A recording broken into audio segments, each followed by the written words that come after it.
many people have their political heroes, and one young Conservative activist from Doncaster is such a fan of Tory Jacob Rees-Mogg, he's got a tattoo honouring the Brexiteer MP on his chest. I kid you not. And this week he went down to Westminster to show off his tattoo to the man himself. Not to be outdone, another political activist from South Yorkshire, who's dubbed EU Supergirl, has been explaining why she gate-crashed those Brexit talks in Brussels. Kevin Larkin met up with these two colourful characters. This is Ross Atkinson from Doncaster, otherwise known as Mogman.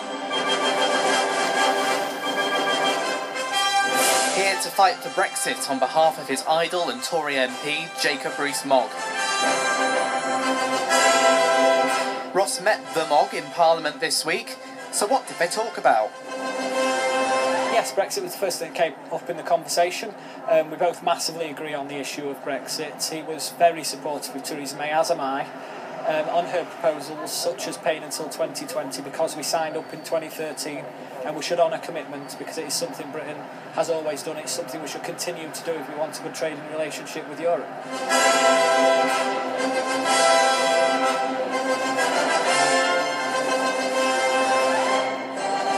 While Mogman fights the Brexit battle in Westminster, here in Sheffield is a superhero for the Remainers. Is it a bird? Is it a plane? No, it's EU Supergirl. Britain needs a superhero to save it from Brexit. And her trusty sidekick, Alba, who's a German Shepherd, of course. Where are you from? Sheffield. Supergirl took her battle to David Davis in Brussels last week. So how did you actually get into that press conference? I wrote a blog about the Greater Green Scheme in Sheffield, and it won the competition, and I then got to go to attend the European Week of Regions and Cities. And are you fighting this Brexit battle for Remainers? Absolutely. No, I'm fighting it for everyone. Because the thing is, when we voted to leave, actually the whole country lost out. And not just our country, but the whole of the EU lost out. Everybody loses from Brexit. Just so many reasons to stay now.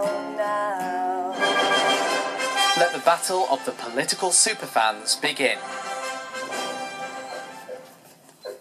Yes, and we're joined now by Madalena Kay and her dog, Alba. Hello, welcome to the Sunday Politics. Now, at the EU referendum, 51% of voters in Sheffield voted in favour of leaving the European Union. Why do they need you to save them? Because I feel that the people were missold Brexit, actually. We were promised a pack of lies that have been completely disproved now. And I also think that the Tory government are making an absolute shambles of negotiating the deal. What exactly do you hope to achieve? Ultimately, I hope that we have another referendum on the terms of exit once the deal has been negotiated. So if we are presented with something that is not acceptable, is not what people wanted, and is going to be a worse deal than remaining in the EU, then we should have the right to veto it and say no, we're better off remaining. Rachel, you clearly didn't get the invite about fancy dress, did you?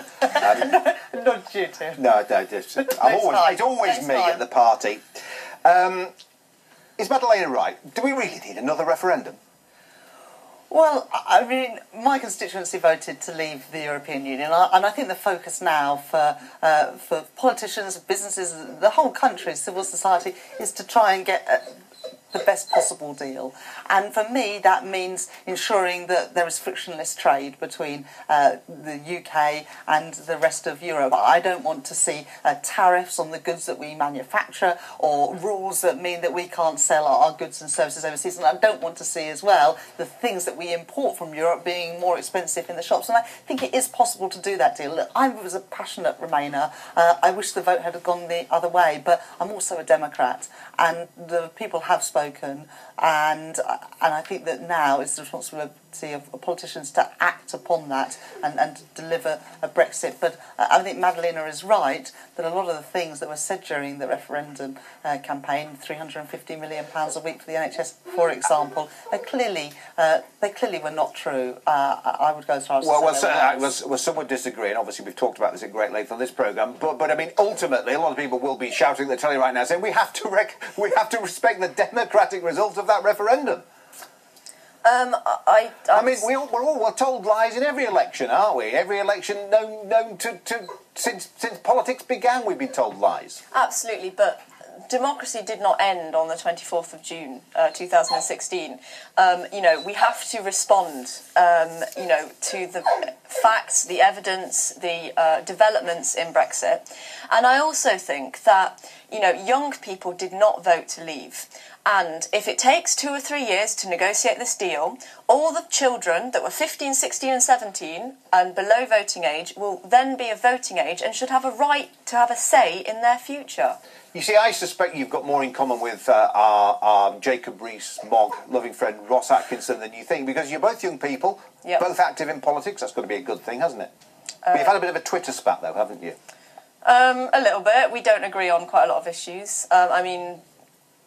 He claims to be pro-LGBT and he's supporting a MP that has voted repeatedly against LGBT rights.